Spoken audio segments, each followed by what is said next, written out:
자, 오늘 우리에게 들려주시는 하나님의 말씀 신약성경 마가복음 5장 21절로 24절 말씀 그리고 35절로 43절까지의 말씀 그렇게 봅니다.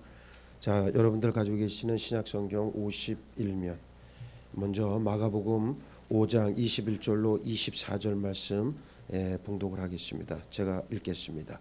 예수께서 배를 타시고 다시 맞은편으로 건너가시니 큰 무리가 그에게로 모이거늘 이에 바닷가에 계시더니 회당장 중에 하나인 야이로라 하는 이가 와서 예수를 보고 발 아래 엎드려 간곡히 구하여 이르되 내 어린 딸이 죽게 되었사오니 오셔서 그 위에 손을 얹으사 그로 구원을 받아 살게 하소서 하거늘 이에 그와 함께 가실새 큰 무리가 따라가며 애워싸 밀더라. 아멘. 또 한 구절 35절로 43절까지의 말씀은 우리 서로 함께 합독을 하겠습니다. 제가 먼저 봉독을 합니다. 아직 예수께서 말씀하실 때에 회당장의 집에서 사람들이 와서 회당장에게 이르되 당신의 딸이 죽었나이다. 어찌하여 선생을 더 괴롭게 하나이까?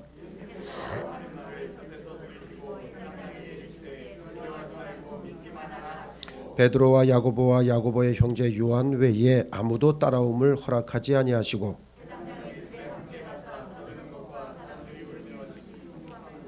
들어가서 그들에게 이르시되 너희가 어찌하여 떠들며 우느냐 이 아이가 죽은 것이 아니라 잔다 하시니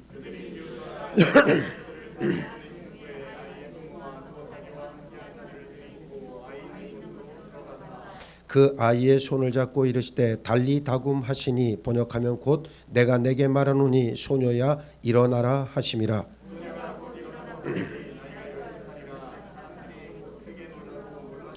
예수께서 이 일을 아무도 알지 못하게 하라고 그들을 많이 경계하시고 이에 소녀에게 먹을 것을 주라 하시니라. 아멘. 할렐루야.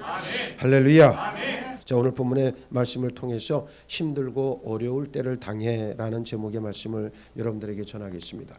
전도서 7장 14절에 형통한 날에는 기뻐하고 공고한 날에는 되돌아보아라. 이 두 가지를 하나님이 병행하게 하사 사람이 그의 장래일을 능히 헤아려 알지 못하게 하셨느니라 말씀하고 있습니다.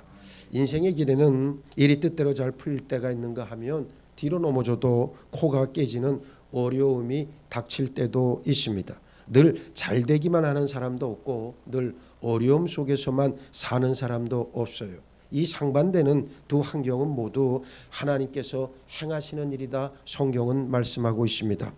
미국에서는요 하루에 수면제가 얼마 정도 팔릴 것 같습니까? 숫자로 다 세봤더니만 제가 센 건 아니고 세봤더니만 하루에 600만 개가 팔린다고 그래요.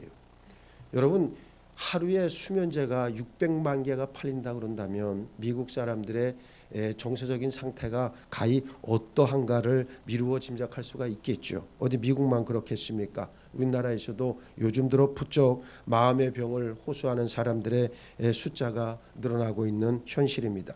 다변화된 사회에서 그리고 첨예화된 사회에서 적응하는 문제가 그렇게 쉽지만은 않다는 것을 우리에게 보여주고 있죠. 거기에 경제적인 문제, 사회적인 문제, 자녀들 문제, 자기 성취의 문제, 인간관계 같은 갈등의 요인들이 도처에 너무 많습니다. 이런 문제에서 벗어나기 위해서 사람들은 여러 시도를 합니다.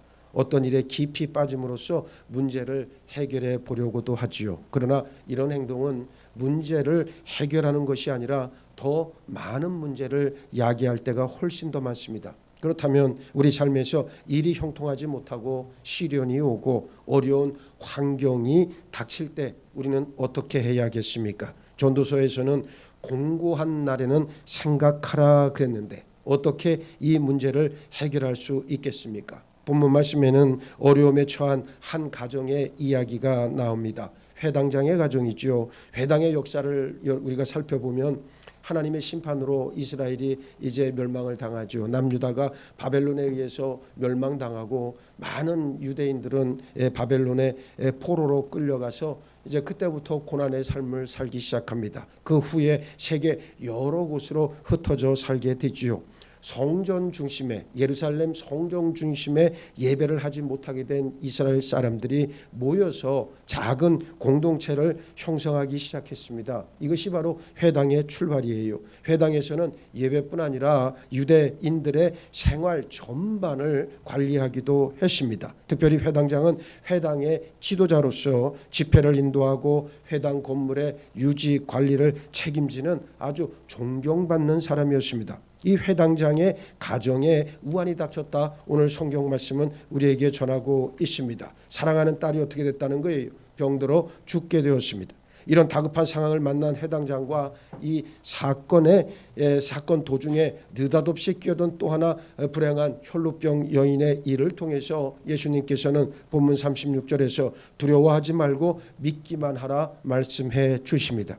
예수님은 이 말씀을 통해 일이 형통하지 못하고 고난이 닥칠 때 하나님의 사람, 하나님의 자녀들이 취해야 할 믿음의 자세에 대해서 가르치고 계십니다. 먼저 힘들고 어려울 때에는 예수님을 더 굳게 붙잡아야 한다는 사실을 우리에게 알려주고 있어요. 항상 예수님을 붙잡아야 하지만 어려울 때, 일이 형통하지 않을 때에 더 예수님을 가까이 해야 합니다.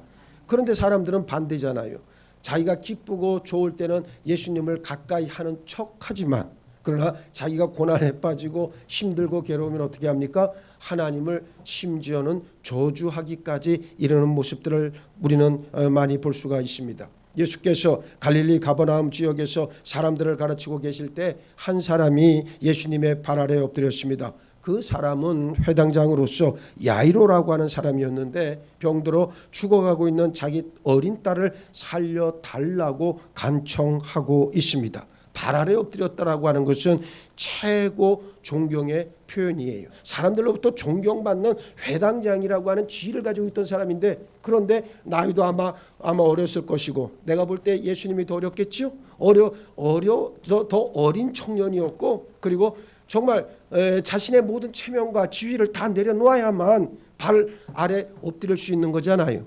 그러니까 야이로는 과감하게 예수님 앞에 무릎을 꿇었습니다. 대단히 현실적으로 어려운 일이었습니다. 왜냐하면 이런 행동이 나중에 바리새인들이나 또는 제사장 무리들에게 만약에 들어간다면 얼마나 큰 미움을 사겠습니까? 그러나 해당장의 이런 행위는 자기 딸을 살리기 위한 외식적인 것이 아니었습니다. 정말로 진실했고 간절함에서 시작되어진 그의 행동이었다는 거죠. 예수님의 치유하심을 믿고 많은 사람 앞에서 회당장의 신분으로서 무릎을 꿇고 간청하는 일은 그 행동이 확실한 믿음을 기초로 하고 있음을 보여줍니다. 예수님께서도 그의 진실한 믿음을 아시고 그 소원을 들어주셨어요. 믿음이 없이는 예수님의 능력을 체험할 수 없습니다. 그래서 예수님은 34절에서 혈루증 여인에게 뭐라고 이야기합니까? 딸아, 내 믿음이 너를 구원하였으니 평안히 가라. 내 병에서 놓여 건강할지어다 선포하셨고요. 36절에서는 회당장에게도 두려워하지 말고 믿기만 하라 말씀해 주셨습니다. 일이 뜻대로 풀리지 않고 어려움이 닥칠 때에는 예수님을 더 굳건하게 붙잡으시길 바랍니다. 세상에 호소하거나 또는 육신의 쾌락이나 다른 어떤 방법으로 해결하려고 하지 말고 회피하지도 마시기 바랍니다. 우리에게 영원한 생명을 주셔서 자녀 삼아 주시고 하나님의 나라로 인도하시는 예수님을 믿고 의지해야만 합니다. 이 길만이 가장 확실하고도 뚜렷한 길이에요. 세상의 지위와 체면, 돈, 사람들의 눈을 의식하지 말고 예수님을 붙잡으면 우리 영이 삽니다. 그 길이 우리가 형통하는 유일한 길인 줄 믿습니다. 둘째, 힘들고 어려울 때에는 예수님의 음성만 들어야 한다는 사실입니다. 회당장이 예수님을 모시고 병든 딸이 기다리고 있는 집으로 향하고 있을 때였습니다. 예수님이 갑자기 회당장의 집으로 가시던 걸음을 멈추고 두리번거리시면서 누가 내 옷에 손을 댔느냐 말씀하십니다. 사람들은 의아해했지요. 지금 수많은 사람들이 예수님 주변에서 밀고 밀리는 아수라장인데 옷에 손을 댄 사람이 어디 한두 명이겠습니까? 회당장은 속이 탔습니다. 한시가 급한 판국인데 예수님께서 지금 딴전을 부리시고 계시니 그 속이 얼마나 새카맣게 타들어갔겠어요. 지금 야이로는 자신의 딸을 살리는 일에만 골몰하고 있습니다. 그런데 예수님은 가시던 길에서 머물러 서셨고 혈루병 여인을 만나십니다. 그 사이 그만 우려하던 일이 현실로 벌어지고 말았습니다. 회당장의 집에서 소식이 도착을 했어요. 방금 당신의 딸이 죽었는데 이제 더 이상 예수님이 오지 않으셔도 되겠습니다 라고 하는 전갈이었어요. 예수님은 순간 해당장 야이로에게 신앙의 위기가 온 것을 아시고 그 믿음이 떨어지지 않도록 독려하셨습니다. 두려워 말고 믿기만 하라. 이 말씀이 간단한 말씀이지만 엄청난 진리를 담고 있는 말씀이잖아요. 믿기만 해라. 떨 필요가 없다는 거예요. 두려워할 것도 없다는 거예요. 믿기만 하면 된다는 거예요. 야이로는 예수님의 이 말씀에 뭐라 그랬습니까? 아무런 대꾸도 하지 않았습니다. 그리고 예수님을 어떻게 했습니까? 신뢰했어요. 예수님은 베드로와 야고보, 요한 그리고 아이의 부모 외에는 누구도 그 기적의 현장에 오는 것을 허용하지 않으셨어요. 본문 38절로 40절을 보시기 바랍니다. 회당장의 집에 함께 가서 떠드는 것과 사람들이 울며 심히 통곡함을 보시고 들어가서 그들에게 이르시되 너희가 어찌하여 떠들며 우느냐? 이 아이가 죽은 것이 아니라 잔다 하시니 그들이 비웃더라 그랬습니다. 불신적인 환경, 불신적인 상황을 조성하는 이들은 언제나 늘 가까이에 있어요. 멀리 있지가 않아요. 예? 여러분들을 구원의 자리에서 자꾸만 끌어내리는 자가 뭐 엄청난 힘으로 외부에서 여러분들에게 막 접근해서 막 역사하는 것 같죠? 아닙니다. 여러분하고 가장 가까이 있는 사람들이 그 통로가 되는 경우가 참 많다는 것을 우리는 인정해야 한다는 말입니다. 예수님은 세 제자와 아이의 부모만 그 기적의 현장에 들어오게 하셨어요. 불신적인 환경이나 상황에 참여해서 동조하지 말아야 하기 때문에 그렇게 극소수의 인원만 데리고 들어가셨다는 말입니다. 일이 형통하지 않을 때, 위기가 닥쳤을 때 세상의 시끄러운 소리와 불신을 조장하는 소리에 귀를 기울여선 절대로 안 된다는 말입니다. 그럼 여러분의 중심을 놓쳐요. 중심을 놓치면 끝나는 거예요. 그러니까 이 얘기는 무슨 얘기냐면 정말로 그럴 때, 정말로 힘들 때, 정말 내가 힘이 다 빠졌고 낭망하고 좌절할 때 그 한가운데를 내가 지나갈 때에는 예수님의 음성에만 귀를 기울이면 된다는 말입니다.